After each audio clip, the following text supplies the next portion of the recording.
নমস্কার বন্ধুরা, কেমন আছো সবাই? আদ্রিস কুকিং এন্ড ব্লগসে তোমাদের স্বাগতম। আজ আবারও হাজির হলাম নতুন আরেকটি রেসিপি নিয়ে। আজ আমি করছি প্রোটিন সালাদ। প্রোটিন সালাদ রেসিপিটি আমরা কম বেশি সবাই গ্রহণ করে থাকি। এটা কিন্তু আসলে অনেকে আছে যারা রমজান মাসেও এটা খেয়ে থাকে, অনেক উপকারী হিসেবে এটা তারা গ্রহণ করে থাকে। তবে ওয়েট লসের জন্য এটি খুবই উপকারী একটি রেসিপি। তো এই প্রোটিন সালাদ রেসিপিটি করতে বেশি একটা সময় লাগে না, খুব ঝটজলদি এই রেসিপিটি তৈরি করে ফেলা যায়। তো চলুন বন্ধুরা দেখে নেওয়া যাক। প্রোটিন সালাদ করার জন্য আমি প্রথমে নিয়ে নিয়েছি ছোলা। তো তোমরা কাবলি ছোলাটাও ইউজ করতে পারো, আমি বাসায় যে নর্মাল ছোলাটা ছিল সেটা দিয়ে আজকে করব। তো এখানে আমি হাফ কাপ পরিমাণ ছোলা নিয়ে নিয়েছি, এটা সারা রাত ভিজিয়ে রেখেছিলাম। এরপর এখানে হালকা একটু ট্যাগ বেরোয়েছে, তোমরা দেখতে পাচ্ছ। তোমরা এরকম করে নিতেও পারো অথবা না ট্যাগগুলো ছাড়াও তোমরা নিতে পারো। ট্যাগ সহজে নিতেই হবে, তার কোনো বাধ্যবাধকতা নেই, তো তোমাদের ইচ্ছে অনুযায়ী নেবে। তো এবার আমি এখানে সালাদের জন্য আমি শসা কেটে নিচ্ছি। তো শসাটা আমি এটা একটু ছিলে নেব, চোচাগুলো। তো চোচাটা ছিলে নিয়ে আমি দেখো কিভাবে কেটে নিচ্ছি। তোমরা তোমাদের অনুযায়ী যেভাবে কেটে নিতে পারো তোমরা সেভাবে কেটে নেবে। তো আমি দুইভাবে শসাটা দেখাচ্ছি তোমাদের, একটা চোচা ছাড়া আর একটা চোচা সহ। তো তোমরা ইচ্ছে করলো যে কোনো একভাবে তোমরা কেটে নিতে পারো। আমি এখানে চোচা সহ সবুজ শসাটি রেখেছি, তার কারণ হচ্ছে সবুজ রঙের দেখতে ভালো লাগে এবং ডেকোরেটের সময় অনেক সুন্দর লাগে। আর চোচাটা যেহেতু আমরা খেতে পারি, খাওয়া যায়, সেক্ষেত্রে আমরা নিতেই পারি এভাবে। তো আমি শসাগুলো এবার কেটে সুন্দর করে আরেকটি আলাদা করে প্লেটে নিয়ে নিচ্ছি। এরপর আমি এখানে কেটে নেব টমেটো। তো এখানে আমি 2 পিস টমেটো কেটে নিচ্ছি। তবে আমি ভেতরের যে ছোট ছোট বিচিগুলো আছে সেগুলো আমি ভালো করে পরিষ্কার করে নেব। তোমরা চাইলে সেটা সহ নিতে পারো, একটু সৌন্দর্যের জন্য আর কি, মূলত আমি ওটা ফেলে দিয়েছি। তো দেখো আমি সবগুলো এভাবে কেটে নিয়েছি। আর হ্যাঁ বন্ধুরা, তোমরা প্লিজ এই যে আশেপাশে যে মাছিগুলো আছে তোমরা একটু প্লিজ স্কিপ করো, কারণ যেহেতু এটা গ্রামের বাড়ি সেহেতু মাছির উপদ্রবও বেশি, সেজন্য আসলে মাছিটা দেখা যাচ্ছে, এর থেকে আমার করার কিছুই ছিল না।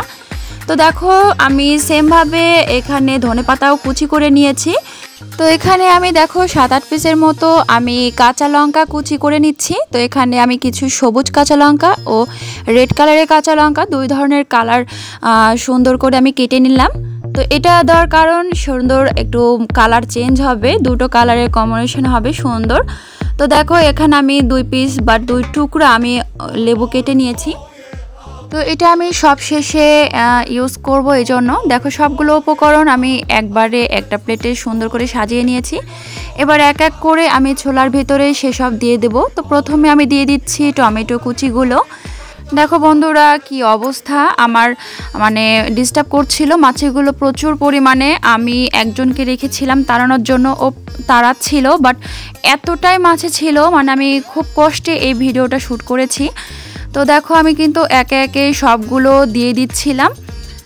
তো আমি যেসব উপকরণ করেছিলাম, শসা কুচি, টমেটো কুচি, কাঁচা লঙ্কা কুচি, ধনেপাতা কুচি, সব কিছু আমি সবগুলো একসঙ্গে দিয়ে দিয়েছি। এবার আমি যেটা করব সেটা একসঙ্গে এটা মিক্সড করে দেব একটু হালকা করে।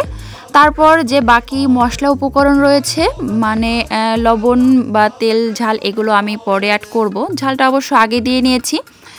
তো দেখো আমি মিক্সড করে নিয়েছি। এর মধ্যে আমি এক এক করে অ্যাড করে দিচ্ছি বিট লবণ। এখানে আমি যে যার মতো স্বাদ অনুযায়ী তোমরা নিতে পারো। এখানে হাফ চা চামচ করে বিট লবণ, আর এটা দিয়ে দিলাম আমি গোলমরিচের গুঁড়ো, এটা একটা আলাদা টেস্ট বা ফ্লেভার আসবে। তো এখানে আমি দিয়ে দিচ্ছি সামান্য পরিমাণে লবণ, খাবার লবণটা আমি এখানে ইউজ করেছি। তো এখানে দিয়ে দিচ্ছি স্বাদ অনুযায়ী সরিষার তেল, আমি এখানে সরিষার তেলটা ইউজ করেছি, তোমরা চাইলে অলিভ অয়েলটাও ইউজ করতে পারো। তো আমার এখানে মিক্সড করা হয়ে গেছে। সে পর্যায়ে আমি যে বাকি শসাটুকু রেখেছিলাম সবটুকু আমার দেওয়া হয়েছিল না, তো কিছুটা শসা যেটা আমার বাকি ছিল সেটা দিয়ে দিলাম, আর উপর থেকে ছড়িয়ে দিলাম একটু লেবুর রসটা দিয়ে দিয়েছি, এতে করে আলাদা একটা টেস্ট আসবে। তো এখানে আমি 2টো উপকরণ একদম স্কিপ হয়ে গেছে। তো এখানে আমি দিয়ে দিয়েছি দেখো পেঁয়াজ কুচি 2 থেকে 3 পিসের মতো, আর দিয়ে দিয়েছি আমি 1 চামচ পরিমাণ চাট মশলা। এই চাট মশলা কিন্তু অবশ্যই তোমাদের দিয়ে দিতে হবে, নইলে কিন্তু সেই প্রোটিন স্যালাদের আসল টেস্টটা পাবে না। তো দেখো বন্ধুরা, আমার রেসিপি কিন্তু একদম রেডি পরিবেশনের জন্য। তো পরিবেশনের ঠিক আগ মুহূর্তে তোমাদের অবশ্যই সবগুলো উপকরণ মিক্সড করে নিতে হবে, আগে থেকে করা যাবে না। তো তোমরা ঠিক পরিবেশনের আগে তোমরা এভাবে রেসিপিটি ফলো করে অবশ্যই রেসিপিটা করে ফেলতে পারো। অবশ্যই আশা করি তোমাদের সকলেরই ভালো লাগবে। আর ওয়েট লসের জন্য এমন একটি রেসিপি একদম পারফেক্ট। তোমাদের যদি এই রেসিপিটি ভালো লেগে থাকে অবশ্যই লাইক, কমেন্ট অ্যান্ড শেয়ার করে দেবে বেশি বেশি করে।